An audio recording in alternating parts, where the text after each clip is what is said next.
So, Don Brothers episode 7. I just got done watching it and it was a lot of fun, I will say that. So, this episode was a Blue Ranger focused episode, but not only that, you had characters like Haruka and Momo getting involved in the story. And I'm gonna say, these two other Rangers getting involved in the plot of the episode was a lot of fun because the first half of this episode takes place in Haruka's classroom, and then the second half is dealing with the monster of the week. And the monster of the week was a very interesting monster of the week where he had the power to sort of capture people who were breaking the rules, because the monster of the week was Haruka's principal, which was this old man with allergies. And the old man with allergies eventually was able to help out Momotaro when they battled him in the classroom dimension they would transport it to. And I'm going to say, when they got transported to the classroom and the whole rule is they have to defeat them really quickly, or the souls of those who were captured will burn up and they'll die, that was very like early Sentai vibes to me, because we got really wacky, crazy, fun stuff with Zenkaija, but hearing how dark that sounded did give me kind of Dairanger vibes. But this monster of the week, from what I saw with the gear, was based on, I believe, a 5-man villain, 5-man monster of the week, which is really cool as well, because I haven't seen 5-man. I need to check it out eventually, because it's what the Supersonic Rangers were based on, but the monster design did look really cool, especially giant sized. He looked really cool as well. So, like I said, this is a Blue Ranger focused episode, a Saru Brother focused episode, and I gotta say, we kind of learn a little bit more about Saru Brother in this episode, because he's teaching the whole classroom and they're like, oh, what do you do for a living? Because the whole concept of the classroom is people from the community telling others about their lives and what they do. And because Saru Brother is kind of a bum, he doesn't work, and we also find another interesting quirk about him, that he doesn't like to touch money because it's so filthy and dirty, which is a I don't want to say a quirk or a phobia that some people have, but I have known people who don't like touching money. But he goes on the story where he touched 100 yen piece, and it was so filthy and dirty that he heard like a bubbling sound when he grabbed it. So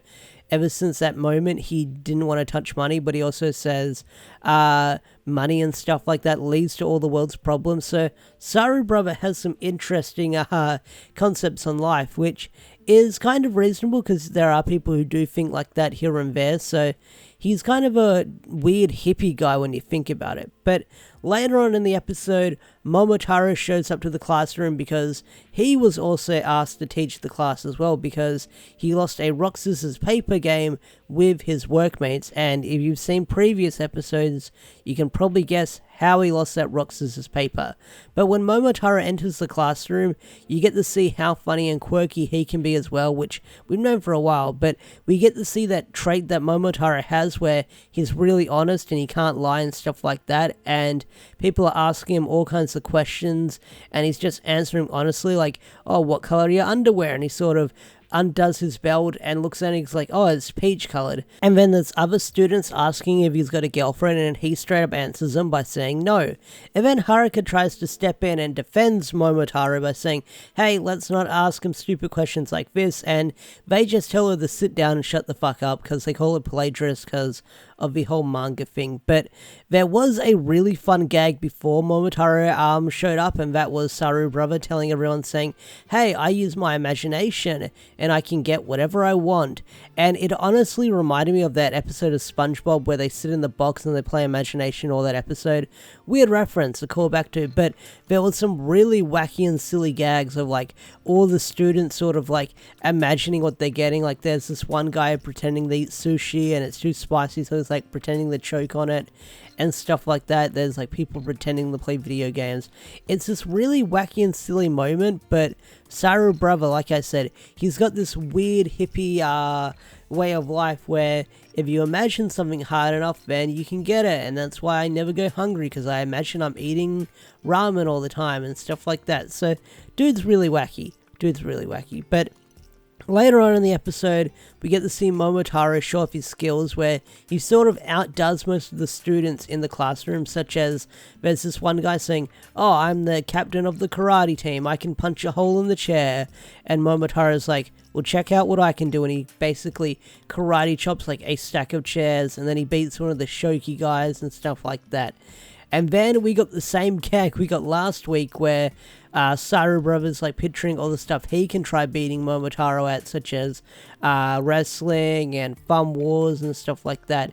And all those scenarios he gets his ass kicked. But I do love how overdramatic they go with it, with like the flames in the background, his shirt's off and stuff like that. He's trying really hard and then he ends up losing. So the funny gag we get in this episode is them doing tongue twisters, which was really fun to see as well, because I think due to how they are the fan subs, I got the overtime fan subs. There was stuff like how much could a woodchuck wood and stuff like that, and seashells by the seashore.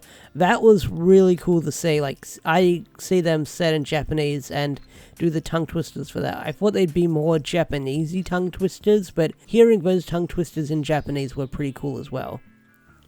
So later on in the episode, they fight the monster of the week, which was Haruka's principal, who has turned into this weird globe head monster, and they get sent to the classroom. And like I said at the start of the review, they've got to defeat him really quickly, or the souls of those captured will burn up, which is kind of dark indeed. But there was some really fun gags in this scene where they're all in the classroom, such as Saru Brother sort of hunching over because he's a giant monkey man, so he's sort of getting yelled at by the principal.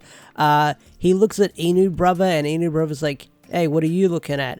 And he just gets punched in the face and sent flying back because the principal does not like dogs. And I still love it that Oni's sister like sort of whispers by saying, "Look out, Papa, you gotta be careful," and stuff like that. Like, you just hear her whispering and stuff like that, which was like kind of adorable. Like, she still calls him a papa.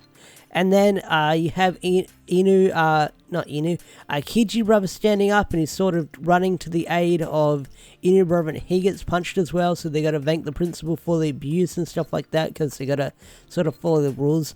And then you have Momotaro sort of laughing really loud in the classroom, being a shit, which I loved. So he's like laughing in his face, he's sort of rebelling against the principal. He's able to stop the monster's punch with a single finger, like his index finger, which was really cool.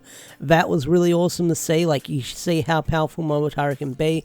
And then he's got this plan out of nowhere where it just happens to work, and that is when the monster goes invisible, he sort of stands up and starts waving his fan about, and the smoke from the burning souls sort of sets off the principal's allergies, and they're able to find out where he is, and they blast him out of the classroom into the streets, and they have this awesome fight scene with him where they're able to destroy him, and the generals get involved this week, which we don't see much of them in this episode. They only show up near the end of the episode, and then after that they kind of leave once the monster of the week is destroyed by our good guys.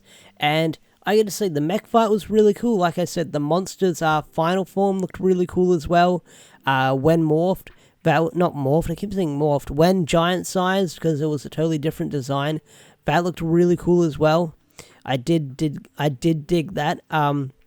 But after the monster's destroyed and we see the 5 gear summoned, one thing that we see is the reason why Momotaro attacks everyone is because he's training them, because he doesn't want them to get in his way. So in this episode, they kind of do get in his way, so he does attack him again at the end of the episode. But we kind of learn why Momotaro is sort of attacking our heroes after every fight, and like they suspected last time, it's to train them to make sure they're ready. But he did say, "I don't want you guys to hold me back or get in my way." So that was really interesting coming from him. So I do like that whole revelation we got from Momotaro. But that's pretty much the end of the episode of Don Brothers episode 7.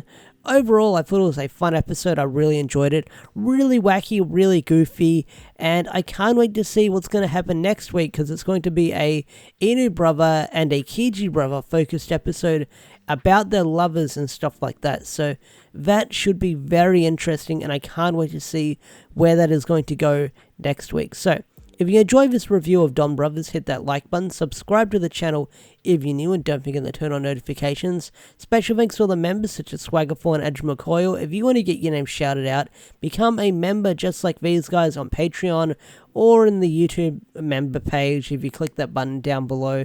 It'd be much appreciated because it helps keep the lights on the channel. With that said, I'm out of here. Thanks for watching. Have a wonderful day or night, and I'll see you guys later. Peace out. Take care. Bye.